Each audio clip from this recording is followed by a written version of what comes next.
What up, YouTube Alayaks? Come back at you with another custom StarCraft 2 cast. Today, we have a 5-player free-for-all tournament matchup featuring the ultimate Mode of Erls Reloaded. If you're not familiar with this mod, it adds 30 new playable races to the StarCraft universe. It's absolute insanity. To be fair, some of them are like variants of the already existing races within StarCraft. It's still a crazy mod. Let's go ahead and introduce our players, and then we're going to jump right into it. Spawning on the top left-hand side of the map, it's our pink Cyber Zerg player, SkillFire. Spawning just below SkillFire, it's our teal Forces of Augustrad player, SharkFavorit. Spawning just to his right, it's our orange Eternals player, DeMolde. The Eternals are a Protoss variant, if you couldn't already tell. Spawning just to his right, it's our yellow Devil Mai player, DeViNatioN. The Devil Mai are sick. They're like a partially infested Terran faction. Super cool race. Spawning just above DeViNatioN, it's our red blue intel player. Unfortunately, I cannot read Russian, so I don't know how to pronounce this name. We'll just call him the blue intel player. Now, we'll do our best to kind of keep up with the mechanics of this mod and, you know, kind of go over how each race operates. But given the fact that this is a 5-player free-for-all matchup with all basically new races, we'll see how it goes. Anyway, if you're new to my channel, I do cast a lot of custom StarCraft 2 content. So if custom StarCraft 2 is something you're interested in watching more of, please consider subscribing to my channel. I'd greatly appreciate it. Now, one interesting thing about the Devil Mai is that they have kind of builder drones. So it looks like there was actually a scout here. I think this must have been from the Devil Mai. But anyway, the blue intel, they have kind of these builder drones. So right here, you have a builder drone, and you actually have your SCVs as well. It's the advanced miner, but they cannot build. They can only mine. So all your building comes from these flying builder drones. Anyway, we already have action on the field. We have freedom fighters from the Devil Mai attacking the natural base location for our blue intel player. Now, the blue intel, from what I read, are kind of a macro-heavy race, and as we can see, our red player has already expanded twice. Going for a bit of a greedy play, we have the advanced miner pull, the worker pull on top of these freedom fighters. This freedom fighter with 11 kills already, that's insane. They have 200 HP. Am I looking at that right? We'll have to take a look at how much this unit costs. We have our guild marines here as well. Oh, sorry, our guard marines with the 75 HP. Unfortunately, 200 HP versus 75 HP. Yeah, you're not going to have a good time. Not at all. And we have the freedom fighters in the main base for our red-blue intel player. It's kind of funny saying red and then blue intel. Anyway, doesn't matter. We also have a destructor security. Is that what that was? Yeah, destructor security. So this field right here is actually popped by the destructor security unit, and it's basically a time field that debuffs your, I think, damage and health, if I'm not mistaken. We'll take a look. I think we have one more on the way as well. I'm going to keep the production tab off just because it gets in my way. But yeah, the main base is looking not so hot for our red player. And here we go. What is this? So this is the Chrono Rift Generator, a device that alters time. Anything trapped inside of the area will suffer penalties to its attack and I think it was speed. All right, a brief cut, but we are back. I actually had to stop the video and make sure I was actually recording because for a second I got paranoid. I was like, wait a minute, am I not recording? But we are recording, so we are all good. I would have been very sad. Anyway, we have movement here on the left-hand side of the map by the Eternals player running to the teal side with a pretty good army, but deciding to run back home, not wanting to deal with these shielded units. This shield was cast by the field response trooper, so we have the quick proton shield. The targeted unit gains 35 shields, 1 armor, and 5 life regeneration for 15 seconds. Not bad at all. Meanwhile, we have more freedom fighters on the red side of the map. Our red-blue intel player cannot catch a break, losing base number 3. Meanwhile, it looks like base number 2 is out of commission, effectively. Now, from what I read, the Devil Mai are more of a guerrilla warfare type faction, but this is an all-out assault. There is no guerrilla warfare here to speak of. And we have the Cyber Zerg player making himself known with the Maintenance Overlord. Now, the Maintenance Overlord, this is more of like a Raven kind of equivalent, I want to say. It's a detection unit, and it can drop the plasmid turret.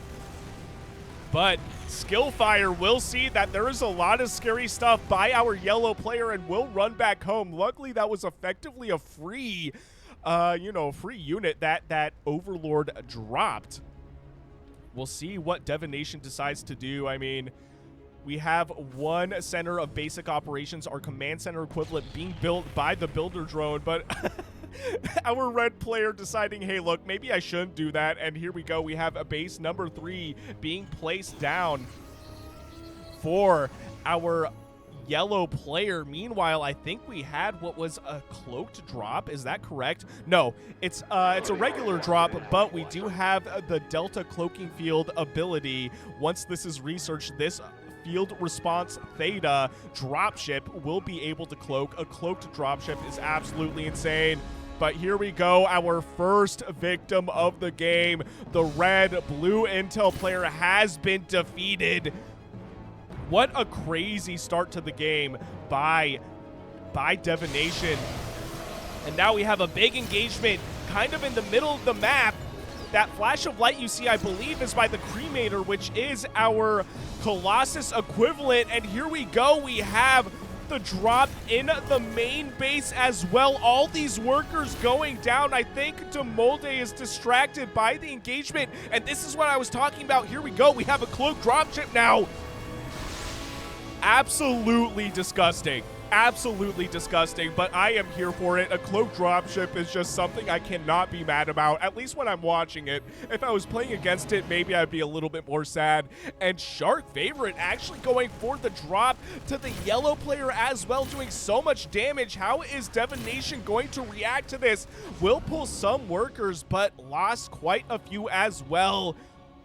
And this dropship is looking mighty scary right now. Is it just going to play yo-yo between all these bases? I mean, I'm not mad about it. This is exactly what you want to do, especially with the cloak ability. That's crazy. Now, one thing about the Eternals that I should mention is they don't rely on upgrades. They rely on combat protocol. So all this yellow glowing stuff that you see, this is combat protocol, and it gives units special abilities. And one other thing that I think DeMolde should make more use of is the Nexus. The Burning Nexus has a fire ability. It has fire from the heavens, I believe. So it basically shoots a cone of flames in one direction. It does a bunch of AoE damage. It's absolutely insane. Anyway, I don't know. Take a shot every time I say insane, but don't actually, because you might die. Anyway. Hopefully YouTube doesn't demonetize me for that. No, they wouldn't do that. They wouldn't do that. I've been good to them. They've been good to me. This dropship is so crazy, though. I do like the Cybros Guardian, the photon cannon equivalent. Just the laser beam looks really cool. And might actually take out this field response Theta. Whoa, that was scary. That was very scary. Meanwhile, we have, I think this is base number 3 under siege by the Eternals player. One thing that I think is pretty funny is that our Cyber Zerg player has just been chilling. He's just been kicking it. We'll go over what the mechanics are for the Cyber Zerg momentarily. They build things a lot more like Terran. They have like assembly for their units because they're, you know, they're mech Zerg. So it looks like, what is this? Was this the main base? No, this is base number 2. I think this is the natural base that just went down. DeMolde with a very scary Eternals army, a Protoss army, all with combat protocol activated. And the Cremators are so sick. So this base is looking like it will possibly go down. SharkFavorit, though, with that dropship play, doing a lot of damage. Kind of in the early to mid part of this game. We have another Cremator on the way. It is cliff walking. And here we go. Looks like the main base is going down for our teal Forces of Augustrad player. I read that the Forces of Augustrad are more like kind of like an expendable unit race. I don't really know. It's recommended that people who are new to the Ultimate Mode of Erls Reloaded play this one and the Blue Intel, who did lose. who was the first one to lose, I should say, in this game. This was such a crazy engagement. All these engagements have been insane. DeMolde is looking very healthy, though, with the 3 bases. Oh, sorry, 4 bases. And here we go. So we have what appears to be something super scary looking, the ultrasonic machine. What is this? It has 1,000 HP. Oh, no. Oh, no. I don't know if our Eternals player DeMolde can handle that thing. How much damage does it do, actually? Let me find it. Here we go. So it's got Kaiser Blades that do 30 damage, and we have 4 armor, and actually went down instantly. It must have been focus fired. Maybe it had to be focus fired. Ultimately, though, the Eternals player is forced on the retreat. SkillFire with the scary tech Zerg army. I don't know what to call this. We also have the Artificial Lord. So what do? They have phasing armor. This prevents the Artificial Lord from taking damage for 1 second after being attacked. Cannot occur more than once every 4 seconds. Interesting. Other than that, I assume it's like a Brood Lord. Oh, and I like this. The Devil Mai player, I didn't notice this with all the action going on. It looks like DeViNatioN has expanded to where our red-blue intel player was. And now we have some action from the Zerg player. It's like they're taking turns. I appreciate you guys. You're making my casting very, very streamlined, I should say. Oh, and we have some movement for the Devil Mai as well. We have the Missiler. Very cool looking unit. All these units look super sick. And we have what is the last base likely going down for our teal Forces of Augustrad player. SharkFavorit being defeated and leaving the game. DeMolde saying something in all caps that I cannot read. For you Russian speakers out there, please let me know what they are talking about. I would greatly appreciate it. Now that things are slowing down, I want to show you guys what I mean about the kind of assembly kind of mechanic for the Zerg. So we have the assembly pool, right? And look at this. On the bottom right-hand side, we build things just like the Terran would. And we also have our greater facility, which builds our sky units. So, yeah, no larva to speak of. It's all basically being built, just like the Terran would do. But they do have creep. And you have your cyber hatchery, which has kind of like your stack defense. Oh, no, man. It's super cool. These Ultralisks, I don't know. How did that one go down so quickly? It had 1,000 HP. Anyway, the Eternals player knocking on the door of the main base for our yellow Devil Mai player. DeViNatioN started the game off very aggressively and actually took out the red player, and now it looks like DeViNatioN is going for a sort of pseudo base race or wants to kind of move to the top side of the map. But this army by the Eternals player DeMolde is looking really scary. Start taking your bets now. I think it's between DeMolde and our pinkish purplish SkillFire player. DeViNatioN saying GG and leaving the game, and now we're officially witnessing a 1v1 between the Eternals and the Zerg. What a twist. This army is looking really scary. I really like the use of these Artificial Lords, man. They're so cool looking. If I'm not crazy, it seems like they're moving faster than the typical Brood Lord. And they don't actually shoot Broodlings. Do they shoot Broodlings? Wait a minute. What is shooting those fireballs? Is it the shutdowner? I like that. Does it hit ground? Yeah, okay, that must be what we're seeing. So the shutdowner is shooting fireballs, and then we have the Brood Lords, which are the Artificial Lords. Oh, wow. Okay. This is looking crazy. I don't know who's going to come out ahead. And the music is picking up as well. This Ultralisk equivalent doing so much damage, ultimately going down. DeMolde is on the retreat. SkillFire satisfied with that engagement. Let's take a look at the resources lost. We'll have to go by color because all these assets look a little bit bugged. So we have, I want to say, what appears to be a relatively even spread. We have 25,000. Oh, sorry. No, wait. He's orange, right? This is DeMolde losing 13,000 resources this game, and SkillFire losing 16,000. So DeMolde is actually ahead in resources lost, but look at this base. This is crazy.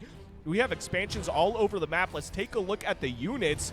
77 workers for our Cyber Zerg player, and how many workers? 68 probes for our Eternals player. Oh, man. I still don't know who's going to win. Please leave a comment down below who you were betting on at this point in the game. And the ultrasonic machine, with that ultrasonic charge, it burrows and charges. And upon unburrowing, all units in the vicinity are knocked back. That is so cool. What is this? Ultrasonic missile? The ultrasonic machine has missiles. It has 20 of them. That is so sick. Wow, okay. This is insane. Take another shot for me. This is insane. Oh, I like this. We also have the Solarite carrier. So we have capital units for both players. I really don't know. I really don't know who's going to win. We have a run-by of initiators here as well. These are, I think, the adept equivalent for the Eternals. They will go down. This was a sacrificial engagement for DeMolde, which, you know, to be fair, I feel like that's on brand for the Eternals, which are basically like righteous Protoss. What is this? What is this? I think that's the Cybros Arbiter? No, that's not the Cybros Arbiter. That's the Solarite. That's from the Solarite carrier. Look at these interceptors, man. That is insane. They're like flying laser beams. Here we go, though. Hopefully DeMolde didn't overextend. He still has the option to run away, but I don't think he's going to. I think he's in it to win. DeMolde saying something that I cannot understand. SkillFire also saying something I cannot understand. X-Chromosoma, the developer of this mod. Hello, what is up? It's clear that he is observing this game.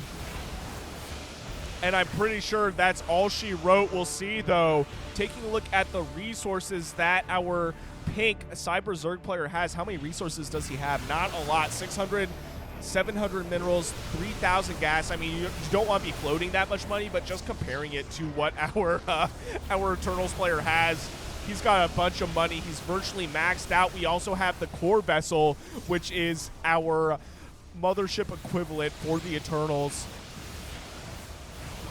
What an absolutely sick game. What a sick mod. This is one of the crazier games I've cast in a very long time. Leave a comment down below if you enjoyed it, because I know I did. At this point in the game, though, I think DeMolde did win. We'll let it play out, though, just in case there is a twist. I doubt there will be. I'm curious what SkillFire is saying, though. We did fast forward just a little bit. It was quiet. There wasn't a lot going on, and it's pretty clear who's winning this game. SkillFire throwing out the GG, giving the victory to DeMolde. What a sick 5-player free-for-all tournament matchup. If you guys enjoyed what you saw, please consider shooting me a like and subscribe. I would greatly appreciate it. And if you want me to cast any of your own games, I will leave my email and Discord in the description below. And I'll see you guys on the next one.